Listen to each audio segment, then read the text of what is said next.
Lewis, prepare yourself for backlash. Whenever we talk about circumcision, people go nuts. Even when we just report on a new study or say that my opinion coincides with the medical agencies that we've recently heard from, which say, well, the benefits of circumcision outweigh the risks, but it's really up to the parents.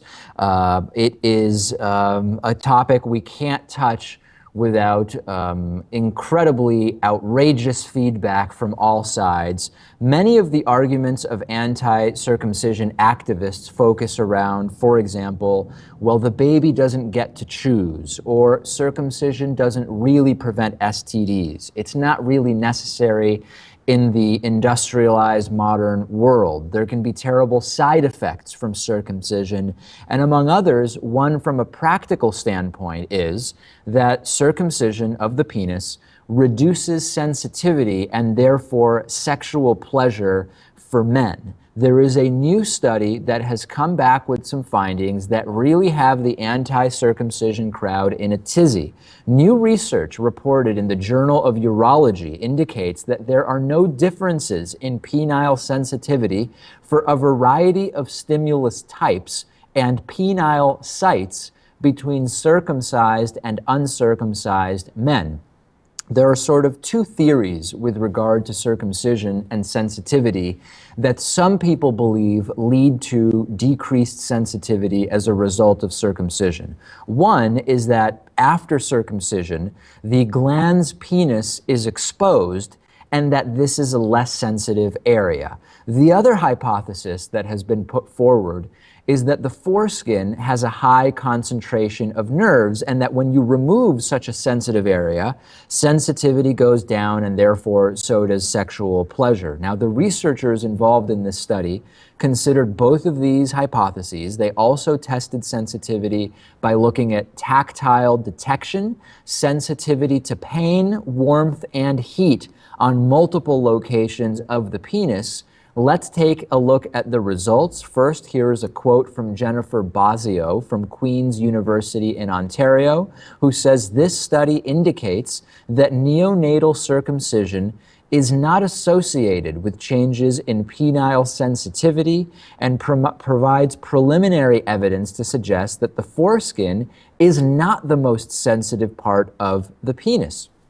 Additionally, they looked at sexual function, including climax, desire, and overall satisfaction. And let's take a look at a quote about the results there, as written up by ScienceDaily.com. Quote, sexual function was assessed via the International Index of Erectile Functioning, which is a 15-item measure of men's sexual functioning over the past 4 weeks across the 5 domains of erectile function, those being intercourse satisfaction, orgasmic function, sexual desire, and overall satisfaction. No differences between the groups were observed on any of the measures, suggesting that sexual functioning may not differ across circumcision status.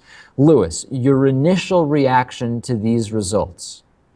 My reaction, not really surprised. There's not much. There are few people that we hear from that have had this done later in life at the point where they can evaluate both before and afterwards how it affected them. Richard Branson was one of those people. Just one example, but he said that he found sex more enjoyable after the circumcision. The results don't really surprise me, and when it comes to this, I'm still pro-choice, that being the parent's choice. So let's play devil's advocate. First, your example, Lewis, the Richard Branson example, is a common one. The counterpoint to that is, well, the reason it was more enjoyable for Richard Branson after his adult circumcision is that the reason he had that circumcision is because he had a problem with his penis. So, of course, if you solve a medical issue, that would suggest the situation would improve for you. Let's look now at this specific study.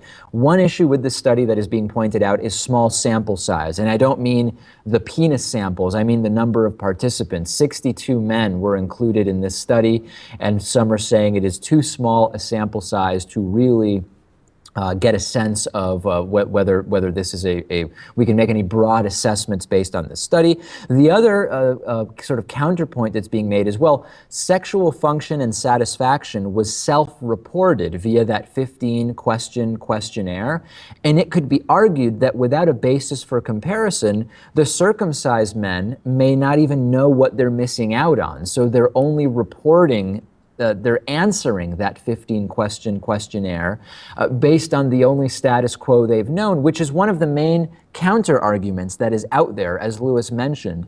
The background of all this is that the medical communities in the United States continue to say benefits outweigh the risks, and studies suggest that women overwhelmingly prefer circumcised men. I don't have any current data from gay men in terms of what they prefer in other men. Lewis continues to be hugely controversial, and no doubt we will get a number of emails saying, wait a second, how can you guys have such a clear-cut position about FGM, female genital mutilation, and not realize, as they say, that male circumcision is the exact same thing?